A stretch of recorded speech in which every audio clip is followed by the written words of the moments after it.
All right, hey guys, Jason here. We're up here at J.C. Lewis Ford here in Statesboro, Georgia. Rainy night, and we got a hurricane or tropical storm that's moving through. It's been dumping quite a bit of rain here, but interestingly enough, what we're going to talk about today is the plastification of trucks when we talk about the long-term aspect. We do a lot of talk on this channel about 20-year trucks, what I would buy for my forever truck, how to get a truck to last this long, what trucks can last for 200,000 miles. We go on a lot of that kind of stuff, because many of you guys are looking for long-term trucks. And we also say many times and time again that most modern trucks today are not long-term trucks. I believe the life expectancy, or what they call full life term of a truck average, it varies by some manufacturers a little bit, but I believe the average of what they consider lifetime of a truck today is 150,000 miles. Some do vary, but I believe 150 is projected as lifetime of a truck. If a truck makes it to 150,000 miles, it has lived a full life.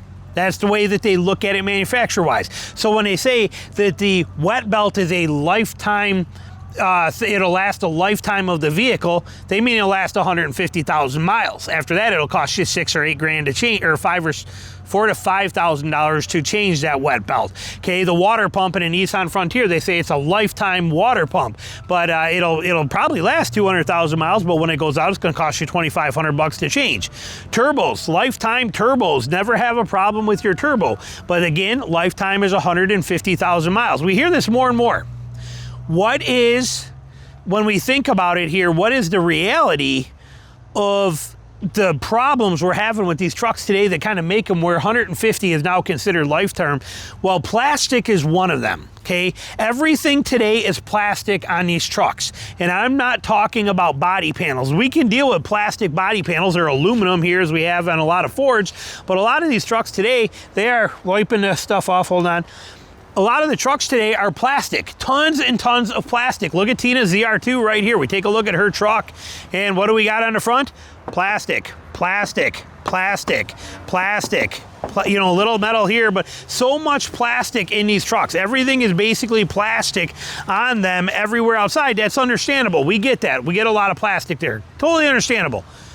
What we don't know or don't see is all the plastic that is inside of the engine compartments. Plastic is used. Heck, even Ram is using plastic front control arms on their 1500 trucks. Now, they're really not plastic.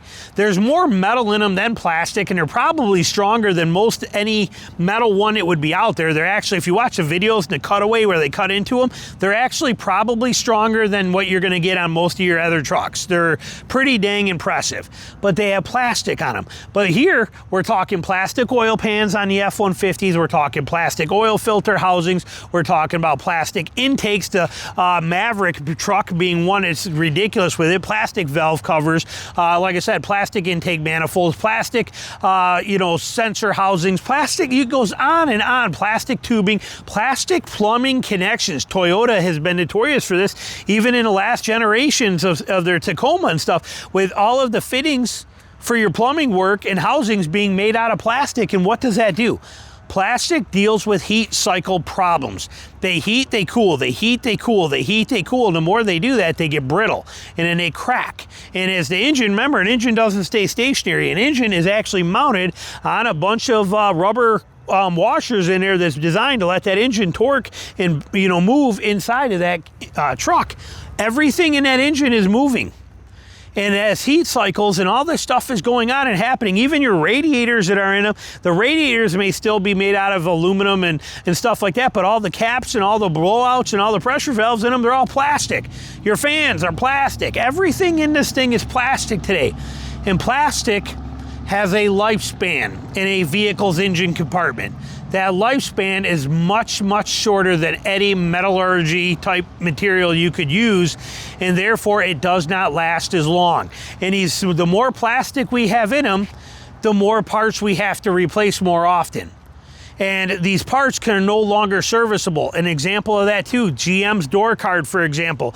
We look at that, okay, and now on a Silverado, but we've heard many people complain about this.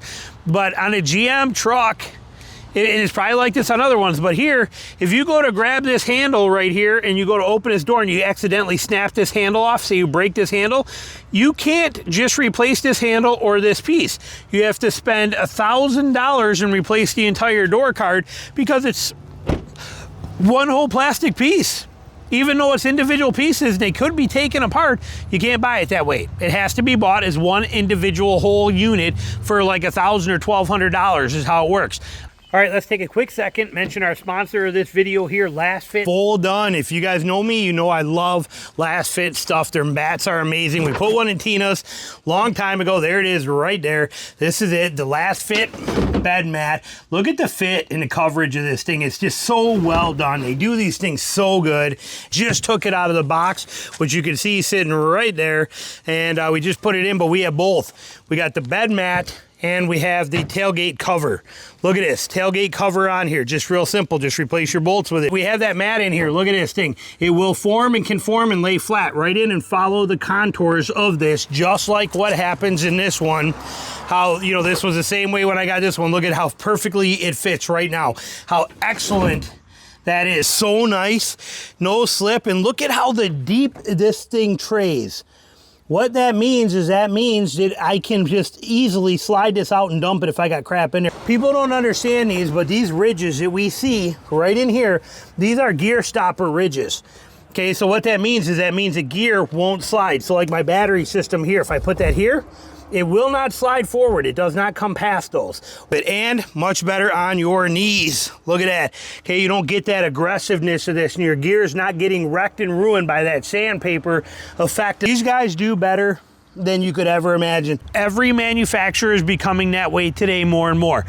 Plastic is one of the biggest problems we have in our trucks today. Plastic is one of the reasons that these trucks will never make it to what we consider lifetime. They will make it to what manufacturers consider lifetime, 150,000 miles. After that, they do not care anything about the truck. They would rather it just be scrapped, crushed and destroyed and melted down. That's what they want to happen. Every single manufacturer would pray and love it if the government came out and made it a law that when a vehicle hits 150,000 miles, it literally gets scrapped, crushed, melted, recycled, and new ones made. They would want that more than anything. Why? Because then that means that these then what that means is that the truck manufacturers get to sell more trucks. They don't want them out here more than 150,000 miles. And so the life of a vehicle is 150,000 miles. You think that the wet belt that's in these things was anything other than, what's that word that people keep saying? I suck with vocabulary, I suck with grammar, I suck with all that stuff. I don't even work good with people. I'm like not really a good guy in reality. Like I don't like anybody. I like to just kind of mind my own business.